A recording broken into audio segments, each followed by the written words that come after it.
Hey, what's up everybody? Welcome back into Brian's Badass Reviews. Welcome to day 3 of the BBR Whiskey Week. BBR, see what I did there? Brian's Badass Reviews, BBR. Anyways, today we are going to be talking about the one and only Jameson. Everybody knows Jameson, right? Well, today we're actually going to be talking about Jameson Black Barrel. Let's not waste any time. Let's get into this bad boy. Kick the intro!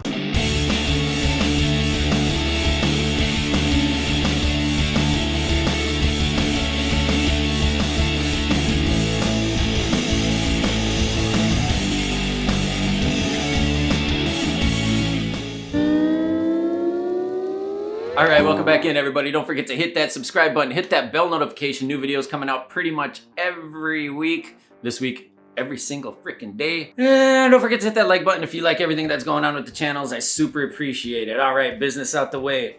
Everybody freaking knows Jameson. You go to any bar, anywhere pretty much in the world, and you're gonna find a bottle of Jameson, right? You got the triple distilled, the whole thing with the cool, it's been around forever. A kind of an interesting thing about this distillery is they, like a lot of other distilleries, at one point fell in hard times in the 1900s. And not only the Jameson distillery, but other distilleries in Ireland. Basically, the 3 main distilleries in Ireland had to kind of come together and come up with a pact and start pushing their stuff all out as one product until they kind of got back up on their feet again. Then once again, Jameson kind of took over. And I mean, there's amazing whiskeys that come out of Ireland, right? For more details on that story, I highly recommend you guys go check out the Whiskey Tribe, one of my favorite whiskey channels. Those guys are the best in the business. Check out their video where they actually went to the Jameson distillery and talked to one of the curators there. They have so much history there. Awesome video, check them out. Anyways, my review today, I'm gonna talk about the Black Barrel. So what's different about the Black Barrel as opposed to the regular Jameson is Black Barrel is actually aged in recharred bourbon barrels. So unlike the other one where it's just bourbon barrels, they actually take the bourbon barrels, they rechar them, and then they age their whiskey in that. They aged the Jameson Black Barrel for 12 years. I'm actually not too sure how long the regular Jameson is aged for.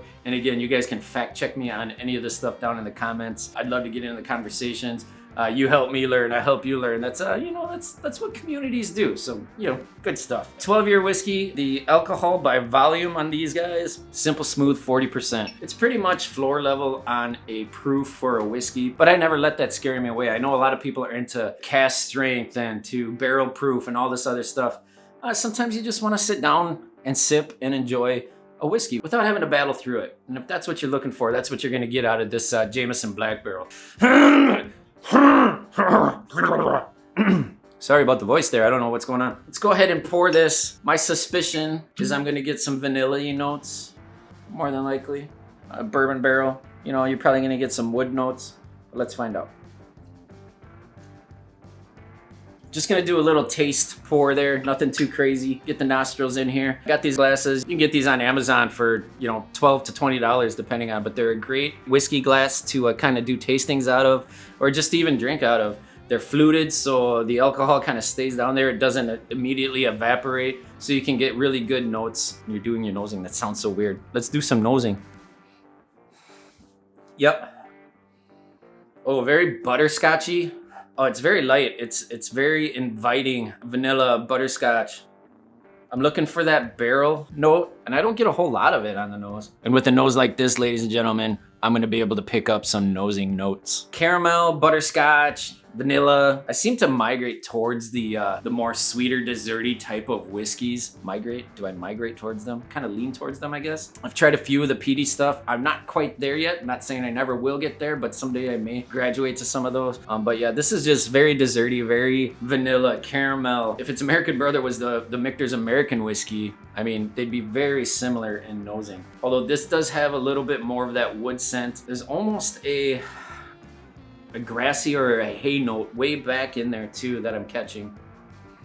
But it's very nice, very good. So let's take her down. Let's get into it a little bit. Caramel right away. Caramel, butterscotch. I'm trying to see if I can get that apple note that I get when I'm tasting just regular Jameson, and I'm not really picking up an apple. It's very bright, very light, very caramelly, very vanilla-y. So when I'm tasting a whiskey, I actually like to keep it kind of on the front of my palate, swoosh it around just a little bit before I throw it back, and then just kind of let it wash down. Absolutely no alcohol burn on this. I have had 40% alcohol by volumes that do actually give you a little bit of a kick of the burn. So it's interesting kind of, I guess, with the aging and how all the components kind of come together, how 140% can give you that burn and another 40% doesn't give you that burn. This is very nice. And this is, I think there's kind of a theme in my whiskey week. These ones that I have chosen to do. First day I did the Michter's American whiskey. Day 2, I did the Monkey Shoulder Scotch. Day 3, I'm doing the Jameson Black Barrel. And there's kind of a common thread with the vanilla notes, the caramel, the butterscotchy. Very easy, very approachable, very good. I would say all of these are probably very good entry level whiskeys and just very nice whiskeys to have in your collection to just be able to kind of pick up and be able to kind of sip on for a while without having to struggle through them. They're not super complex. I'm not picking out a bunch of evolutionary kind of notes to them. All 3 of the days, they've all been pretty simple, but very good. And this is no exception. That's just nice right there. I want to talk real quick about putting ice in your whiskey and kind of a misnomer I think out there. One of the things that the guys over at the Whiskey Tribe say, and I totally subscribe 100% to it, is the best whiskey is the whiskey you enjoy and the way you like to enjoy it, or something like that. And I follow those same kind of rules. So if you're mixing your whiskey with Coke, or you're throwing water or ice, and you're not just drinking it neat, you're mixing it up with something, that's fine. It's your money, it's your whiskey, you paid for the bottle. Drink it however you want. So there you have it. Very nice addition to Jameson. I would say this would be a very nice addition to your whiskey collection. If you want to take it just a step up above the regular Jameson, this is probably the bottle for you. In my area, you can usually find this around $40, $40 to $45. I think if you go over $45, you may be paying a little too much for it. But then again, I don't know what it's priced in your area, because whiskey tends to have crazy prices around the country depending where you're at. So. But where I'm at in deep South Texas, you can get this for about $45. Very nice bottle. I don't think I have anything else to say about this. It's just good. Yeah, I like it. I'm glad I have it. That's all I got for the review today, guys. Hope you liked the video. Don't forget to hit the subscribe button. Hit that like button if you like what's going on in these videos. Tomorrow, Day 4 of the BBR Whiskey Week. Stay tuned. Hit that bell notification so you see when I drop that video. That's all I got for the review today, guys. You guys know what I like to say. You gotta be kind to each other. You gotta do what makes you happy, even if it's drinking the whiskey. That's it. I'll catch you on the next one. I'm out. Peace.